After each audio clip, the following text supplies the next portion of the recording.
Bismillahirrahmanirrahim. Assalamualaikum warahmatullahi wabarakatuh. Oke, pada kesempatan kali ini saya akan menjelaskan mengenai cara mencari hadis di website hadis.com. Nah, seperti yang kita ketahui, bahwasanya banyak sekali website-website atau software-software hadis yang bisa kita gunakan untuk mencari hadis. Tujuannya bisa mempermudah kita dalam mentakhrij hadis, mengetahui hukum hadis itu dan lain sebagainya. Dan hal ini memudahkan kita untuk melakukan penelitian hadis juga, terlebih lagi untuk hal seperti itu. Oke, langsung saja. Sini sudah saya siapkan. Oke, pada video kali ini kita akan mencoba mengkomparasikan antara dua website ini yang bisa kita gunakan untuk mentakhrij hadis ya. Jadi jika kita mencari suatu hadis atau meneliti suatu hadis, kalau bisa jangan cuma berpatok pada satu website atau satu software saja.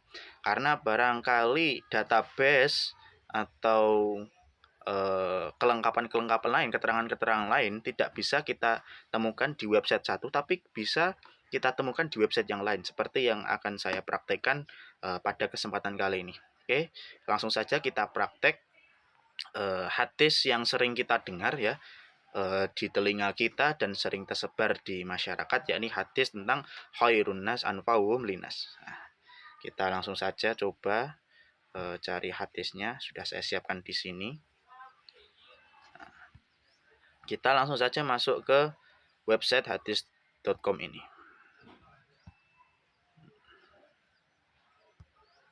Oke, kita salin satu persatu ya.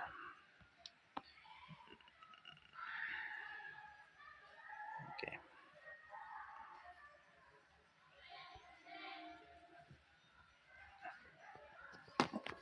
Nah, jadi untuk tampilan websitenya kurang lebih seperti ini. Tampilan website daripada hadis.com ya. Ini lebih sederhana daripada Dorarnet dan Islamic Hadis yang kemarin.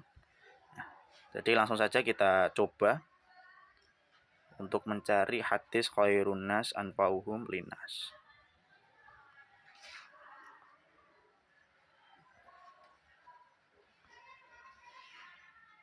Nah, kita langsung saja di menu bahsunnya ini.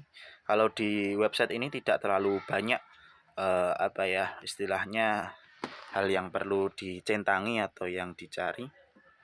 Langsung saja kita ke menu bahsun ini untuk mencari hadisnya. Nah, kita temukan di sini tartibul hisabis sihati. Ya, mengenai informasi mengenai hadis-hadis ini, khairun nas anfa'uhum linnas. Rawinya adalah Jabir bin Abdillah. Ya, orang yang meriwayatkan ini ada di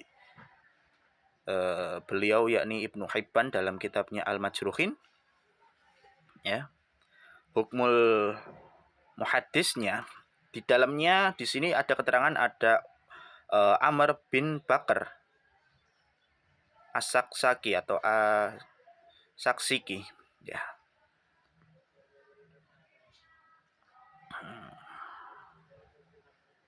Nah, di sini ada keterangan la yakhilu al-ihtijaju bih, tidak boleh menggunakan hadis ini sebagai hujah. Begitu juga dengan keterangan-keterangan lain di sini. Ibn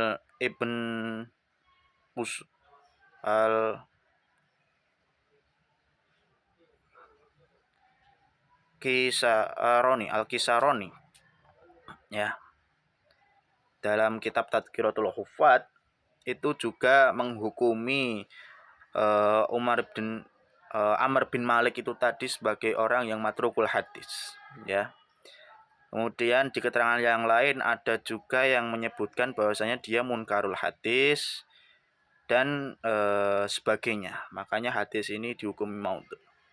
Ada satu hadis yakni dari Sahih Bukhari, tetapi lafadznya berbeda di sini ya, bukan khairun nas anfa'uhum linnas. Jadi seperti itu. Kalau di sini kita tampilkan bersama, kita lihat bahwasanya banyak sekali yang menghukumi bahwasanya hadis ini dhaif ya. Ini ada yang mengatakan dhaif jiddan, ada yang mengatakan ghairu mahfud dan sebagainya, dhaif, isnaduhu dhaif dan sebagainya. Sekarang kita coba komparasikan hasil pencarian dengan aplikasi atau website yang lain, yakni seperti Dorarnet ya. Kita akan coba cari hadis khairun nas anfa'uhum linnas menggunakan Dorarnet ini. Langsung saja sudah kita praktekkan dulu ya, ini di Dorarnet. Mausu'ah hadisiyah. Oke. Kita sudah copy tadi hadisnya, langsung saja kita cari di sini. Di menu pasunnya. Nah, kita li mutakhasis ini biar banyak nanti hasilnya ya. Khairun nas anfa'uhum linnas ya. Sama tadi kita tidak boleh, di sini ada keterangan tidak boleh berhujjah menggunakan hadis ini atau jalur yang ini. Nah, tetapi di keterangan yang lain nanti akan kita temui bahwasanya ada beberapa muhaddis yang menghukumi hadis ini sebagai hadis yang hasan begitu. Seperti ini misalnya kita temui di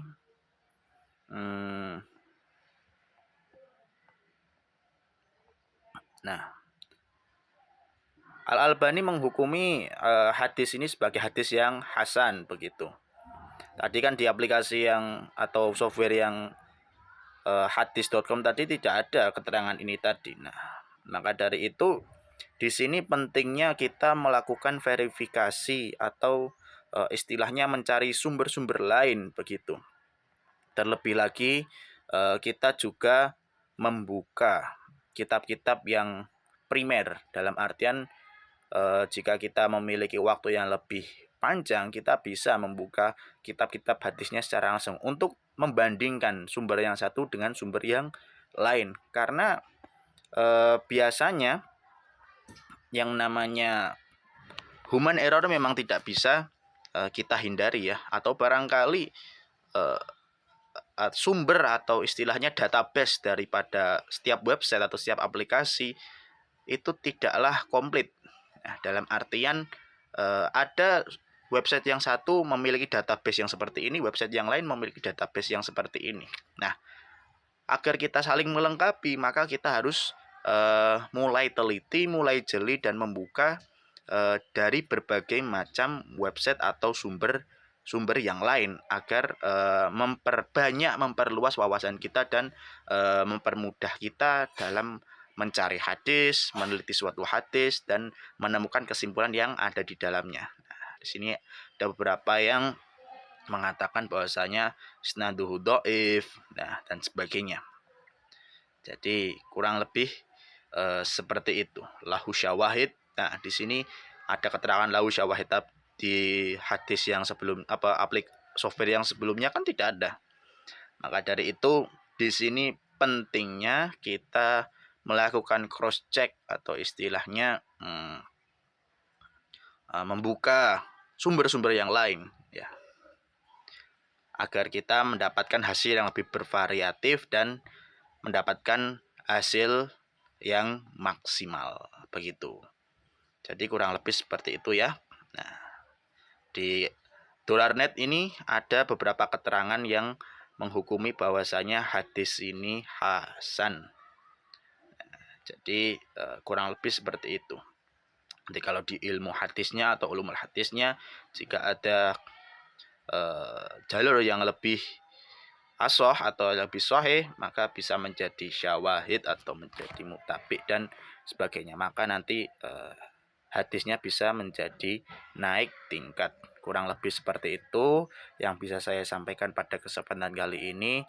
Kurang dan lebihnya saya mohon maaf apabila terdapat banyak kesalahan. Mohon koreksinya nanti bisa di kolom komentar dan sebagainya. Dari saya cukup. Wassalamualaikum warahmatullahi wabarakatuh.